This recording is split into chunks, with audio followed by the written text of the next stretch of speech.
outside reading too. I often compare. I am a student of the Second World War, the main battles and so on. I often compare the competitive battles that TSMC goes through with competitors, compare them with the battles in the Second World War. Stalingrad and all that stuff. Stalingrad, that's a tough one to start with. The siege of Leningrad.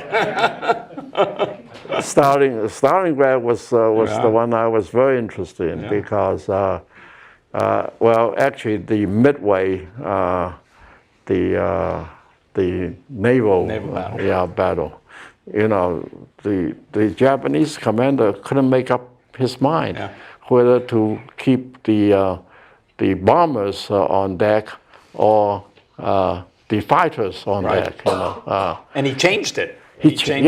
Well, you know that too. Yeah, he changed it, and that cost him the battle. Indecision is a very bad thing in war and in leading companies. That's right. That's right. Yeah.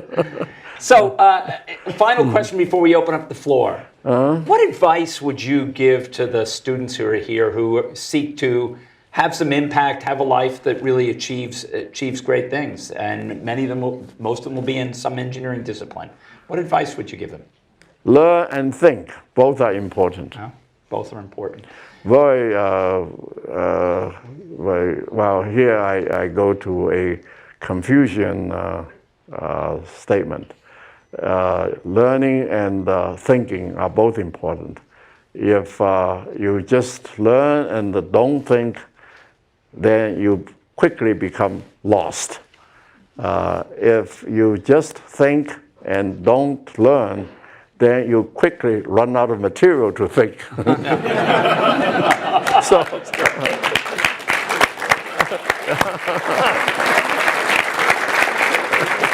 Okay, let's open up the floor we have 15 minutes or so for questions. And do we have mics or what do we have here, Jim? Okay. Or at least one. I'm happy to.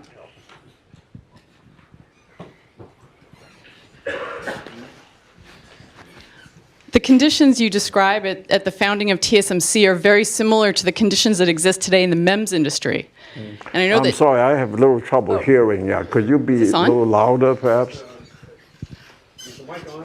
Hello? There it is. Okay.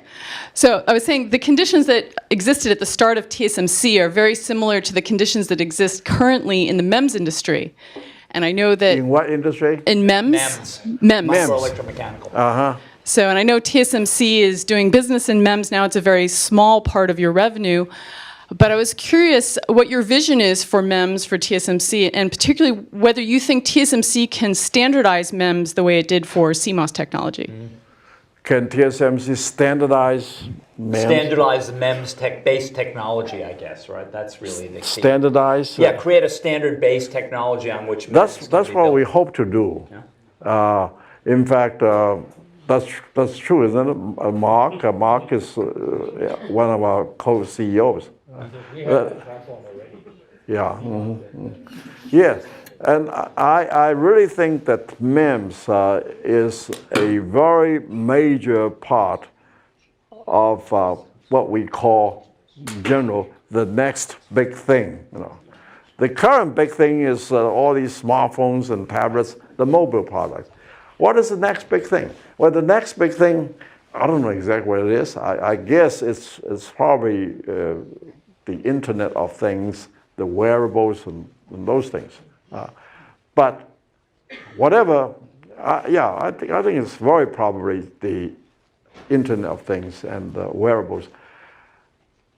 Anyway, MEMS will play a big part in those. So we really have high hopes for MEMS. TSMC has high hopes for MEMS. Well, and Morris, you did achieve this in the mobile industry. In the beginning, there weren't standards, particularly for the analog side of it, and you needed analog to go into the mobile business. And you did become a leader in kind of creating a standardized platform that people could design on.